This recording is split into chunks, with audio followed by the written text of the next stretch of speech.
Salutare toată lumea, ce faceți? Eu sunt Iceberg și bine v-am găsit la al doilea episod pe ziua de azi, pentru că în urmă cu 5 minute am făcut reacție la Antonio Pican, așa că vreau să fac reacție și la Conacu, distract lui Stresul, nu știu ce, eu venit nebunul de Conacu să facă, dar vreau să văd care-i treaba, ia să vedem. 66.000 de vizualizări și 18.000 de like-uri, nu știu de ce lumea dă 194 de dislike-uri, bă. Faza e că na, dacă vrei să dai dislike, dai, dacă nu-ți place chiar așa de mult nu-ți place, dă direct dislike. Bine, hai să vedem ce zice Conacu despre frățiorul Stresu. Ia să vedem. The Watcher, Key. Să știi. Zice, bă, hai că dă-o, bă, i-a pus. Haide, stai că nici nu mai am, e gol. Bău ca porcul.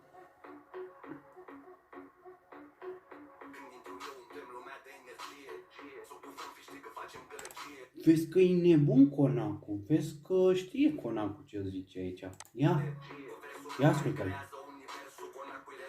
Fără de astea când dau direct pe jos.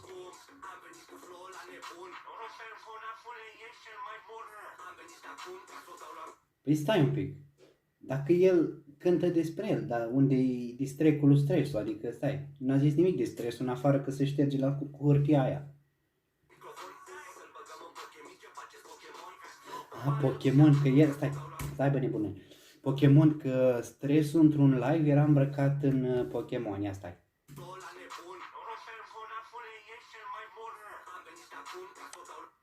Ce prost. Îl băgăm în Pokémon pe acest Pokémon.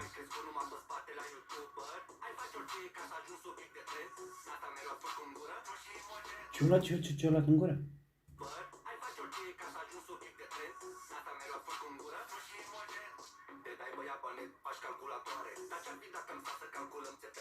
Ui! Te dai băiat pe net, faci calculatoare, dar ce-ar fi să luăm, nu mai știu cum o zis, dar țepele tale. Bă, nu știu dacă dă stres, adică stresul să dea țepi, n-are prea noi așa.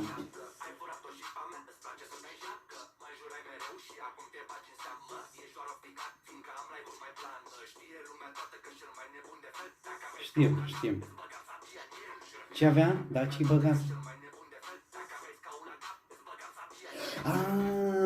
Nu știu dacă v-ați uitat voi pe live-ul de Revelion, cred. Nebunul de Conacu i-a băgat sabia în scaunul lui Stresu, bă, un scaun de 20 de milioane, Conacu l-a făcut praf. Uite așa s-a dus. Haide-o, mor. Bă, prea fain live-ul ăla, toți nebunii, Imogen, Conacu, Stresul, Andreas, toți nebuni au fost mă acolo. Ce-au fost eu, Pablo, David și așa, ăștia noi am fost, zici, miziliși pe lângă ăștia.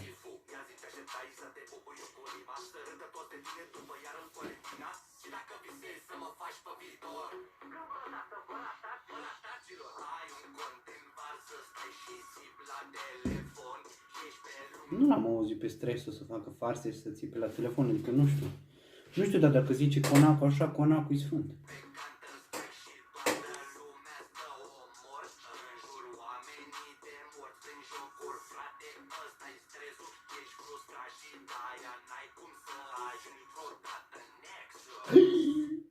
S-a terminat. Eu vă las aici și reacționați voi singuri, da?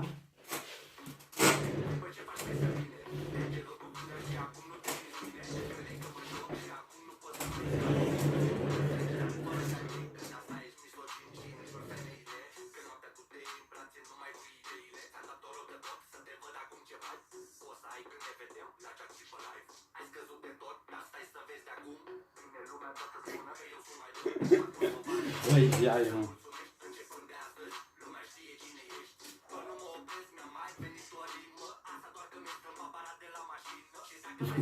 Să-mi bagi și bara de la mașină. Bă, dă-o nebun, băi, nebun Conacu ăsta, băi. Conacu X fonfănit, bă, nu pot să fac ca el, nici să nu dai bani, ce ai. Eu susțin să-mi capatele astea.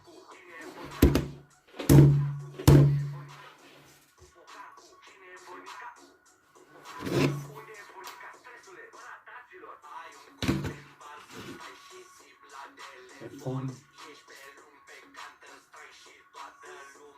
Ești pe lung. Gata, nu știu băieți dacă știți pe faza. Pe lunghiuni. Știți băieți faza aia? Dacă nu știți o pun eu mai încolo.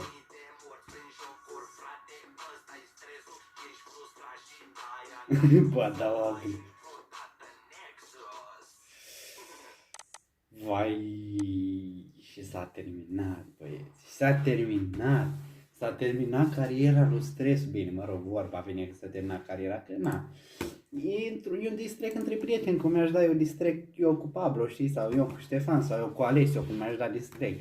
Adică, na, e un distrec așa la Caterin, că nu cred că e neapărat super. Să văd că și Imogen a reacționat.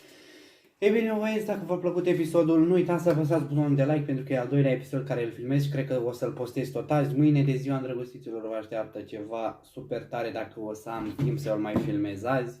Până una alta, eu am fost Iceberg, like, share, subscribe și follow pe Instagram și până data viitoare v-am pupat, pa, pa!